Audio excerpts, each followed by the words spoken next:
Good morning. Welcome to Books at the Bottom of the Stairs. My name's Lorene, and I am wearing my birthday tiara. This is my 65th birthday, and like my 60th, it's a bit of a gong show. Although so far at the moment, nothing can top my sister's birthday from September past, which I can't tell you about, but it was pretty horrendous. And so my 60th birthday was the start of both the COVID lockdown protocols were starting to come into play. And I was getting chest embolisms, but my little reading book club, it wasn't a book club, it was another group of ladies. We got together in the driveway. I wore my Triceratops onesie, and we had green cupcakes in the driveway for my birthday. So that wasn't too bad, but like 2 days later, I was in the hospital. The 65th one, which I had plans. I was gonna invite all my friends over. We were gonna have a cake for every decade, and it just couldn't happen between one friend group and another, just kind of imploding for illness or being away or just feeling really down and out and so forth. And then my husband made dinner reservations for us on the Wednesday of my actual birthday, and the chef called from the kitchen and said, "I don't know why they took your reservation, we're closed." So they gave us another reservation with free drinks and a free dessert, so that was pretty cool on Sunday. But I forgot to wear my tiara. And in amongst all that, there's been just so much family stuff going on with my mom that I've spent hours and hours. Oh, and there's the bird.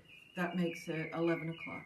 I spent hours and hours on the phone with family members and doctors and the nurses at where she is, and mom, of course, just trying to get her where she needs to be medically. And it's hard because I'm in Halifax and she's in Burlington. So, I have to rely on the good graces of other people, which thankfully have been, pretty darn good. But it's just meant that my reading is tanked out. So I got thinking a little bit this morning because I thought, well, I'm going to wear my tiara for you guys because I haven't been able to, share that with the greater world. So that'll be fun.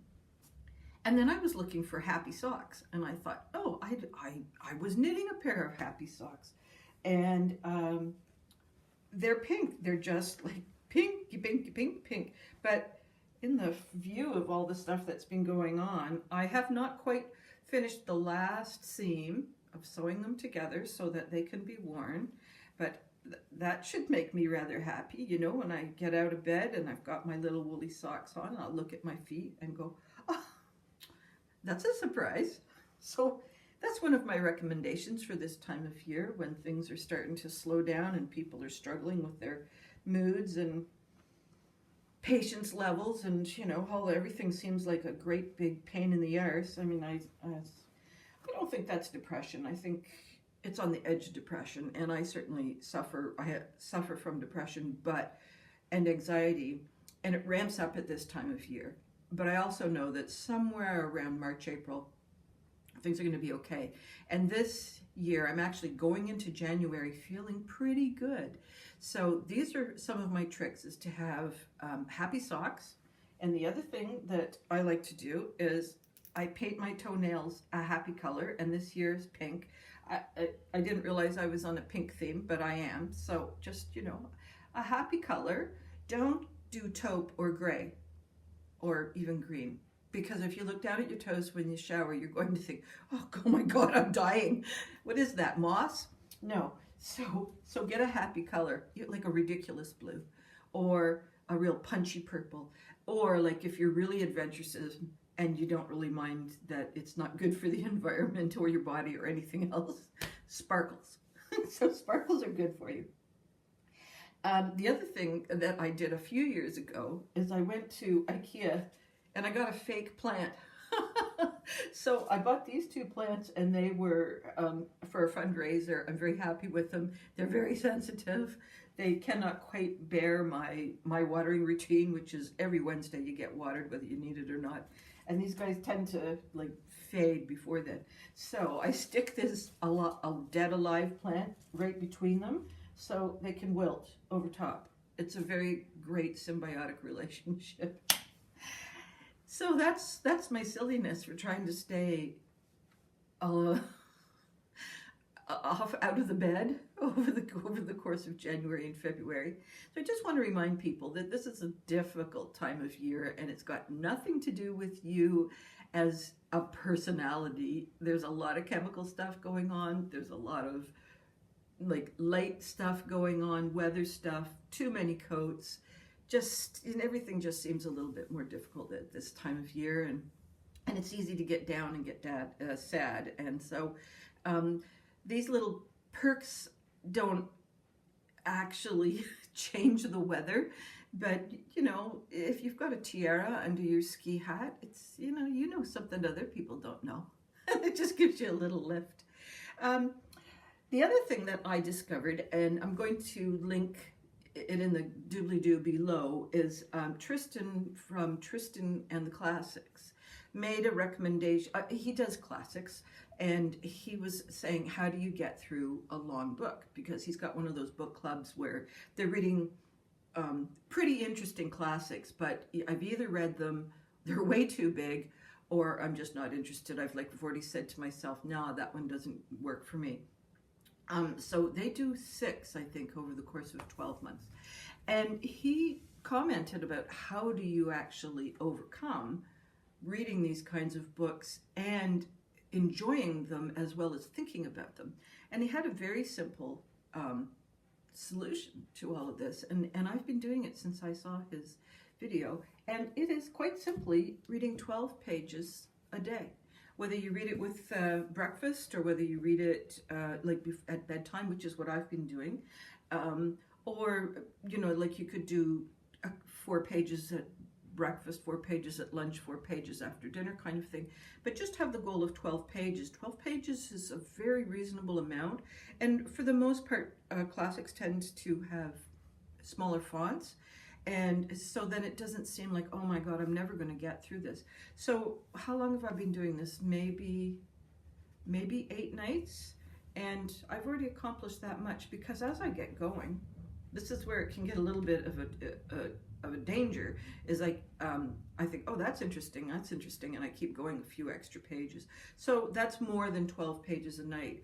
But since it is also happening at bedtime, I'm fairly sure I'm going to turn the light out. I don't tend to fall asleep when I read it in bed, but some people do. So again, that means if you've got a 12-page ration and you tend to fall asleep, and you've probably only missed a couple of pages, so it's easy to catch up.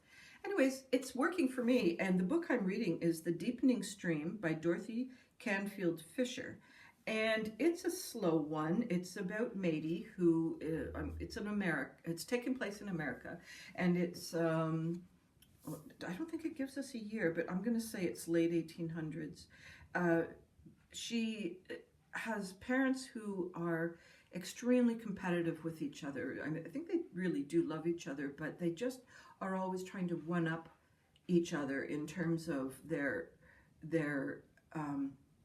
display of wit or intelligence at dinner parties, or whose friends are more powerful or more socially acceptable, or they're not exactly social climbers economically, but they're social climbers in terms of status, and not through becoming a more powerful person. Like he's a professor, and I think he teaches a combination of French literature and maybe philosophy, I'm not positive. And she's a socialite with the drama club and so on. So Matey has to sit there through these performances of her parents, and her brother has taken the attitude that it's just a colossal joke, and so has almost no social skills in a way, because just everything's irrelevant, if that's how his parents are going to behave, what a joke. And her older sister, Priscilla, has taken it on as deep anxiety and just is working to escape. And Matey's kind of, as the youngest, had a moment when she was 4 years old with a great aunt, And this moment of beauty and joy and real childhood delight carries her through her childhood, and then as she's hitting adolescence, she's starting to realize what's going on around her, and she's creating a different kind of persona in order to protect herself from what's seems to be expected from the parents. Now I'm at the point where the parents have just died and she's come into a small inheritance, and she's gone back to I guess the hometown that her parents came from. And so she's meeting a whole bunch of relatives, and it's going to be a transition point. And what I find a bit funny about this is that the relatives that she's going back to are Quakers, who they're very charming. They're very charming characters, but it's complete antithesis to what her parents have been doing all these years. So they're not conservative Quakers. They're just calm, let's say. So that's going to be a slow read, and I'm enjoying it. It's a bit of a plod book, and I've heard, let me see, who is it? Jacques at Spread Book Joy, and oh my gosh, her partner in crime. It's not coming to me. Anyways, they have a plod along book club that they do, which is similar. It's just you just plod with, you know, a happy face in the O. So that's what they do. They just kind of trickle along through books and not put up any kind of mental barriers about, oh, I'm not accomplishing anything. They're just reading it for the enjoyment. The second book is also a big one, and I did a similar thing, although I made it more like 25 to 35 pages a day. It's a debut novel. She's a Canadian author, written by Moira McLeod. She is it Glace Bay? I think she's from Glace Bay, Nova Scotia. Yeah, Glace Bay, Nova Scotia. And so that's the setting for this book. And we have another M girl, Mabel, and she just wants to bake bread. And she has got a difficult childhood behind her. Her father is alive, mom is gone. She's about 18, and she's just got to start earning money, and she loves to bake. So baking bread and then eventually baking pies. And she comes into the store and meets the owner of the store and his wife and gets to know people in the community. In the background, her dad is in a hit and run accident. He's the victim. And so they're trying to find, you know, who killed this dad. Dad is like someone you do not want to know. And so there's a whole bunch of people who are like just leave it alone, who cares? But the wrong person has been brought forward as the driver of the car. And this person is just one of those moments where the police, I know the police can be depicted as either real hard nuts or complete incompetence, but this police officer is just about the most stereotypical nutcase you can feature. Pardon me. So he's just screwing up right, left, and center. And so the reader knows a bit too much, a bit too soon. So I would say that it's a well-paced book. The characters are nice. And Mabel, I feel, I didn't really get into Mabel's head at all. There's a lot of telling instead of showing. But it's just a pleasant read, and I do recommend it, especially if you like to read Canadian literature. I would just say it's just a nice middle of the road read. It's not going to crush your soul, so it qualifies for that category. And it's as far as the mystery side goes, not really. No, but it is a very nice community book and found family, and of course baking. Now, a book that's going to give you a little bit of a kick is this one, the Fairy Tale Fan Club by Richard Ayaode. Now, it's illustrated by David Roberts. Richard Ayaode is one of the actors who was in the IT, what was that called? The IT, what was the show? IT something. And, it was great. It was back, it's got to be 15 or more years old. And it was in the days when IT was becoming more and more in the workforce, and there was only the two geeks in the basement who knew what was going on. And the entire building, that relied on computers and internet and so on had no idea. And so their basic solution to everything was turn it off and turn it back on again. So there's all kinds of jokes around computers, and they're both slightly atypical social men. And so there's just a lot of fun. And Neil, I'm so bad with names. If you watch the Great British Bake Off, Noel Fielding, there we go. He comes out as the goth from the basement in this show. So this comedian, Richard, has been on panel shows. He's quite funny. He's very dry. He's done a lot of different things and has written this book, which is written by C.C. Cecily, Senior Secretary of the Fairy Tale Fan Club. And these are letters that have been collected by C.C. Cecily. And fans of different fairy tales have written to Rumpelstiltskin or to Pinocchio, and they've got burning questions that they want answered.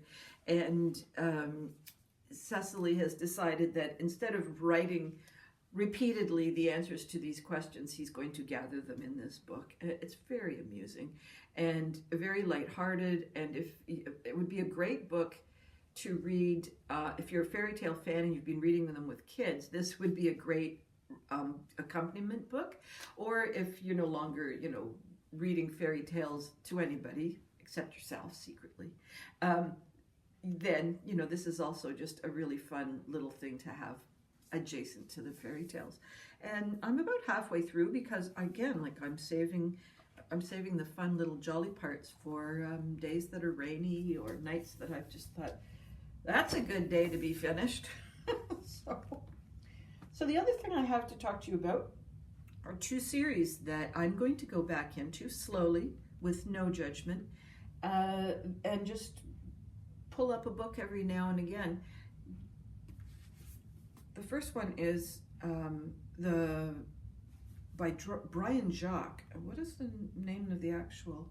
It's the Redwall series, A Tale of Redwall. It's with mice and stoats and other creatures of the forest, and it came out, this is my kids' book. It came out in 1993, I believe. So we don't have every book in the series upstairs, but we've got probably the first third or the first quarter of the books.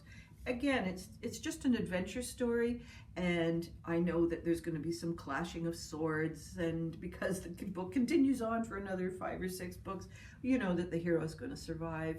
And there's some interesting conflicts around the actual conflicts, but also in the background about how are we going to defend ourselves, how are we going to feed ourselves over the winter. There's just all kinds of interpersonal relationships that are fun and light, not very deep problems. And it's also a big community group that's very supportive of each other. So it's a bit of a cozy series. I feel that this, based on what I have read in science fiction and fantasy for adults, I do feel that this is a strong candidate for adult readers, although it's geared to older middle to YA. I would say that there's nothing wrong with this for an adult, and it's got all the same ingredients that a lot of other fantasy sci-fi books have. Now, looking at this one, and it's been even longer since I've read this one. When did this first come out? And what am I talking about? This is the Kevin Crossley Holland, is a great author. This is the Arthur series, and he's gone back into the Arthurian tales and has told it from, let me see, is it Arthur? Yes, Arthur de Caldecott is all set to accompany Lord Stephen de Holt on the Fourth Crusade. So it's taking place in 1200. And Arthur has to face up to a meeting with his blood father, the ferocious Sir William de Gortanor, and begin his search for his true mother. There's 3 books in the series.